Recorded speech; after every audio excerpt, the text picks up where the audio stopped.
I'm looking at Clemson, Texas. I hate it for Clemson. I've said that before about Dabo. He's ended up winning games outright. And if he does it here, he does it here. I'll put on the clown nose on Sunday's show. I'll be fine with it. Wouldn't be the first time Clemson's proven me wrong.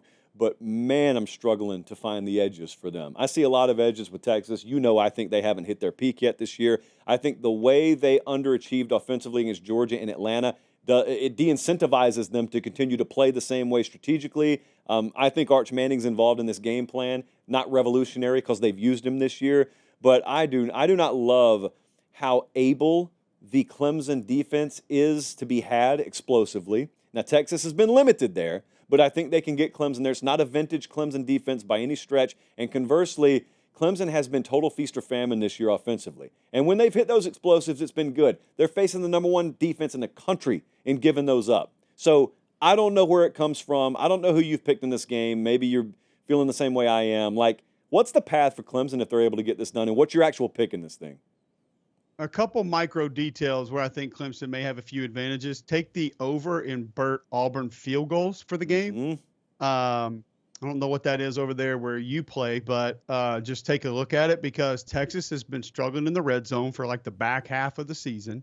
Clemson has a really good defensive front, active linebackers. So when you compress things and you give up penetration or pass rush quickly and linebackers fly to the football and misdirection's not quite as effective inside the red zone because it takes time to develop and things are squeezed together just a little bit more.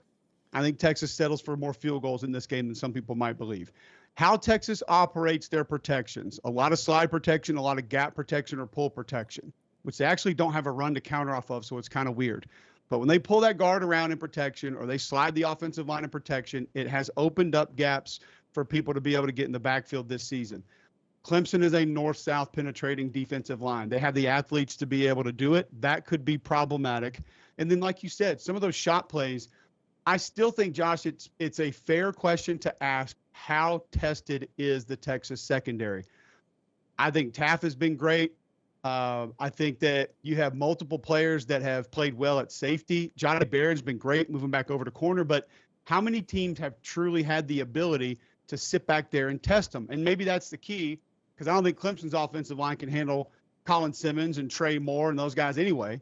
But Clemson's not running the football between the tackles. I don't think they're going to have a ton of time in the pocket. I don't think they're going to run the ball, period. And I don't think they can deal with the Texas front, however they want to line it up. 3 down, they want to put the inside linebacker out there rushing off the edge, which they do sometimes. It doesn't matter. I think it's got to be explosive plays and it's got to be Texas mistakes, which we have seen Quinn Ewers now lock onto a couple receivers and make the wrong throw here in the last couple of games. If you can get him into that for whatever reason, then you may have an advantage. But I'm like you, I picked Texas. It looks like a huge number, but I actually think they cover.